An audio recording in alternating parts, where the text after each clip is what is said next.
ஆகாஷ்வாணி.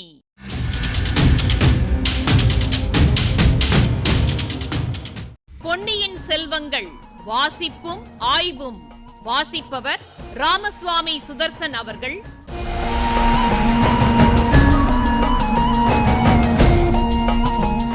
மகாராஜாதிராஜ ராஜகம்பீர ராஜமார்த்தாண்ட ராஜகுலோத்துங்க ராஜகுலதிலக ஈரேழு 14 லோகத்தின் அதிபதி பாரா.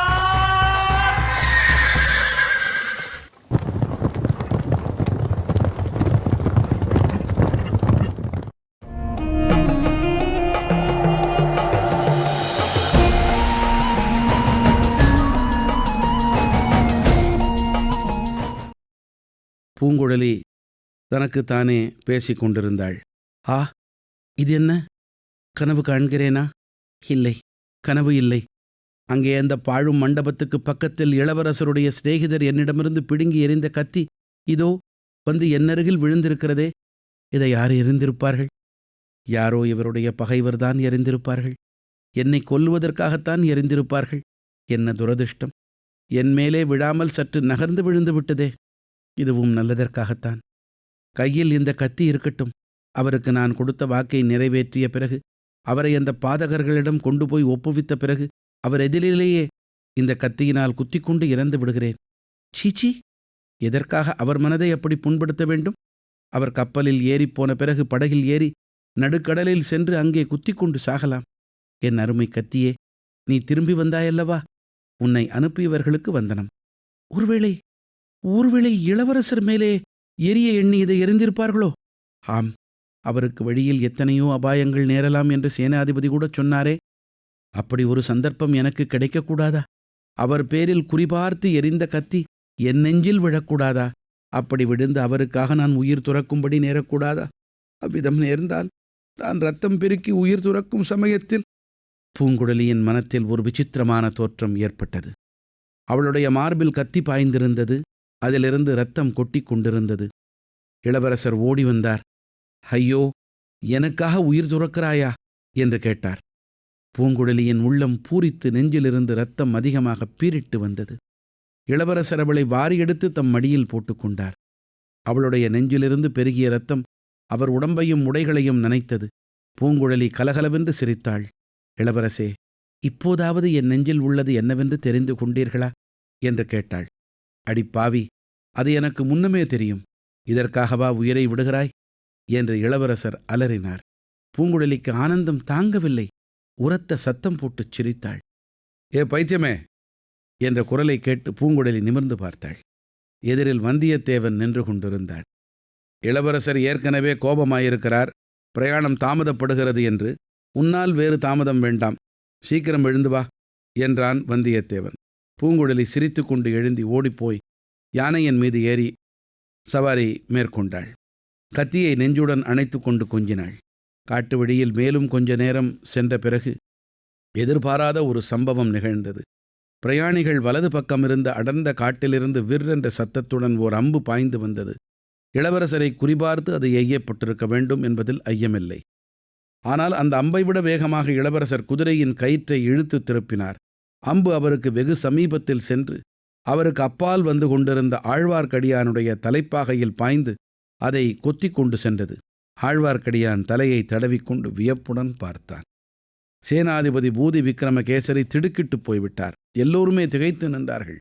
பூங்குழலியோ அந்த அம்பு தன் பேரில் விழுந்து தன்னை கொன்றுவிடவில்லையே என்று வருத்தப்பட்டாள். சிறிது திகைப்பு நீங்கிய பிறகு சேனாதிபதி, இளவரசே, பார்த்தீர்களா? தங்களை பாதுகாப்பின்றி தனியே அனுப்பியிருந்தால் எவ்வளவு பிசகான காரியமாயிருக்கும் என்று சொல்லிவிட்டு காவலுக்கு வந்த வீரர்களை காட்டுக்குள் புகுந்து தேடச் சொன்னார். அவர்கள் சிறிது நேரம் தேடிவிட்டு திரும்பி வந்து யாரும் அகப்படவில்லை என்றார்கள். சேனாதிபதி மேலே பிரயாணத்தை பற்றி ஏற்பாடு செய்யத் தொடங்கினார். இளவரசரை நடுவில் நிறுத்தி நாம் 4 புறமும் சூழ்ந்து வர வேண்டும் என்று கூறி வியூகம் வழுக்க ஆரம்பித்தார். அப்போது இளவரசர், சேனாதிபதி, ஒரு வேண்டுகோள் என்றார். இது என்ன வார்த்தை? கட்டளையிடுங்கள் என்றார் சேனாதிபதி.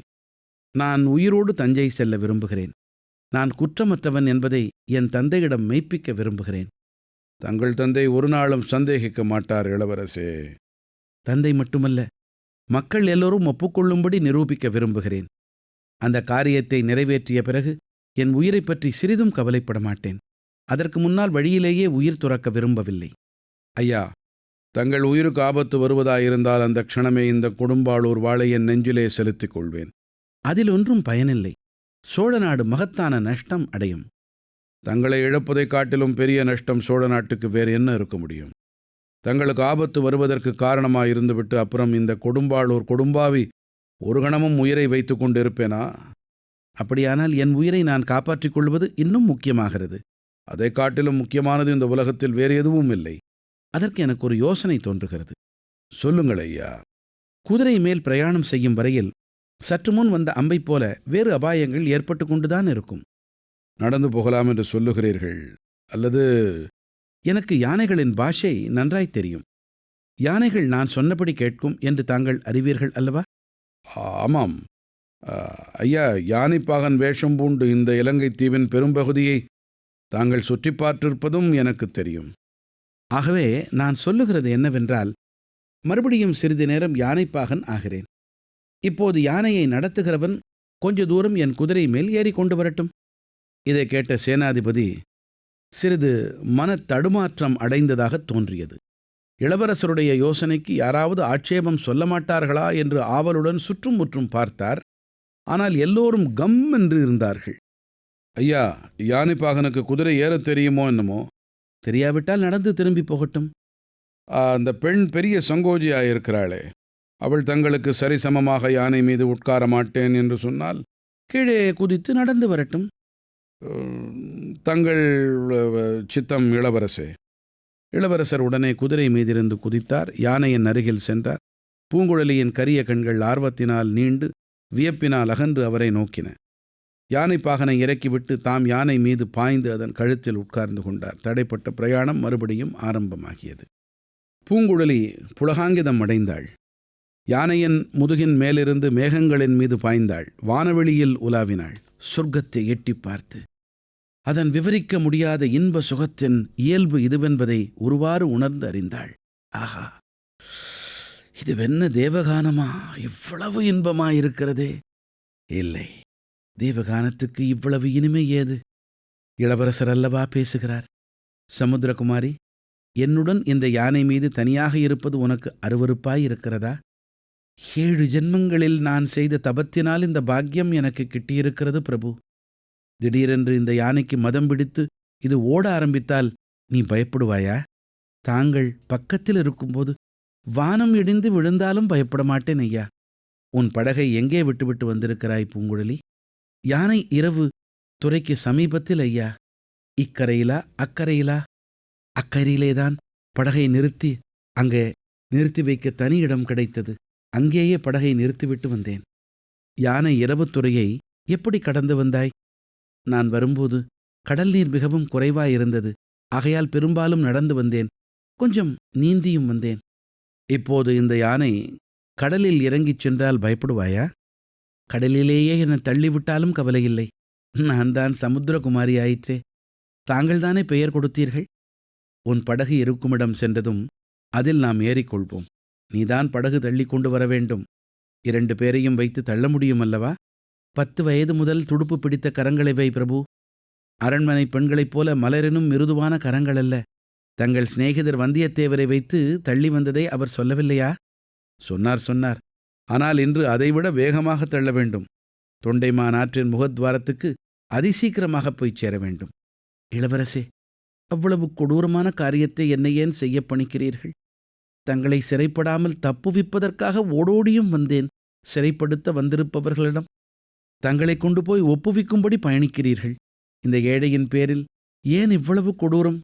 பூங்குழலி, என் தந்தை சக்கரவர்த்தி நோய்வாய்ப்பட்டிருப்பது உனக்கு தெரியும் அல்லவா? தெரியும் ஐயா.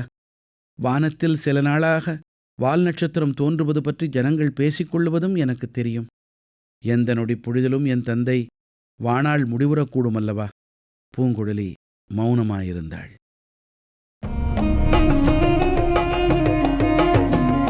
இப்பகுதியின் ஆய்வினை வழங்குகிறார் ஐங்கரன் அவர்கள்.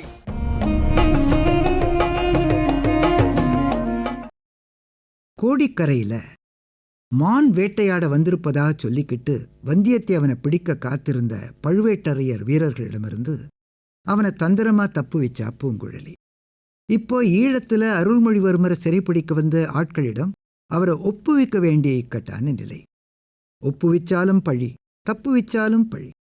எதுலேயும் தலையிடாம நடுக்கடல்ல ஆனந்தமா படகோட்டிக்கிட்டு இருப்பதுதான் நிம்மதியை தரும்னு நினைச்சிருப்பா அந்த பேதை பெண். மதுராந்தக தேவனுக்கு பட்டம் கட்டுறது பற்றி சக்கரவர்த்தியை யோசித்து வருவதாக தெரியுது. ஆகையால சக்கரவர்த்தியின் கட்டளைன்னு கருதி தஞ்சைக்கு போகிறதுக்கு இது தருணம் அன்றுன்னு பூதி விக்ரமகேசரி சொல்லி பார்த்தது நினைவிருக்கும். இனி யோசனை ஒண்ணுமே தேவையில்லை.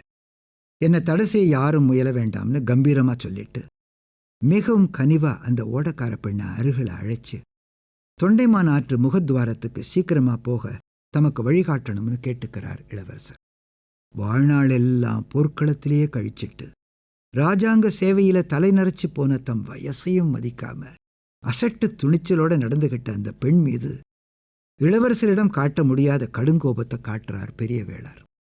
உருவாகியிருக்கிற இந்த சங்கடத்துக்கெல்லாம் மூல காரணம் இந்த கொடும்பாளூர் வேளார் தான் என்கிறத விளக்கி வந்தியத்தேவனை ஏன் நம்மையுமே வியப்புல ஆழ்த்திடுறான் ஆழ்வார்க்கடியான். அம்பு வடிவில அடுத்த கொலை முயற்சி அருள்மொழிவர்மரின் தலைக்கு வந்தது ஆழ்வார்க்கடியானுடைய தலைப்பாகையோட போயிடுது. இப்பவாவது தம் முடிவை இளவரசர் மாத்திப்பாரான்னு சேனாதிபதி எதிர்பார்த்திருப்பார் போலும். ஆனா எதுவும் பேசல, வியூகம் அமைக்கிறார். சின்ன படையெடுப்பு மாதிரி ஆயிடுது இந்த பிரயாணம். இளவரசர் தம் பங்குக்கு குதிரையிலிருந்து இறங்கி யானையை தேர்ந்தெடுக்கிறார். பெரிய வேளாரோ தம் தம்பி மகளை இவருக்கு கல்யாணம் பண்ணி கொடுக்கணும்னு ஆசை வச்சிருக்காரே. ஒரு பெண்ணுக்கு இருக்க வேண்டிய கூச்சமும் நாணமும் தயக்கமும் இந்த ஓடக்கார பெண்ணுக்கு கூடுதலாக இருக்குதுன்னு சொல்லி பார்க்கிறார். இப்படி எதிர்பாராத ஒரு வாய்ப்பு கிடைச்சா சொர்க்கத்தையே எட்டி பிடிச்ச உன்னத நிலைக்கு பூங்குழலி போயிடுவார். இது வந்தியத்தேவனுக்கு நல்லாவே தெரியும். இளவரசர் ஓரளவு ஊகிச்சிருப்பார். பெரிய வேளார் முகம் சுழிச்சிருப்பார். திருமலையப்பன் தனக்குள்ளே சிரிச்சுக்கிட்டு இருப்பான். யானை மேலே இருந்தபடி அவங்க 2 பேரும் உரையாடினதெல்லாம் இவங்களுக்கு கேட்டிருக்குமாங்கிறது சந்தேகம்தான்.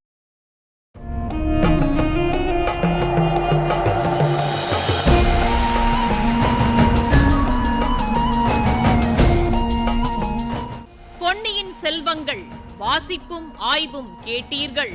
வாசித்தவர் ராமசுவாமி சுதர்சன் அவர்கள். ஆய்வினை வழங்கியவர் ஐங்கரன் அவர்கள். படைப்பு சென்னை வானொலி நிலையம்.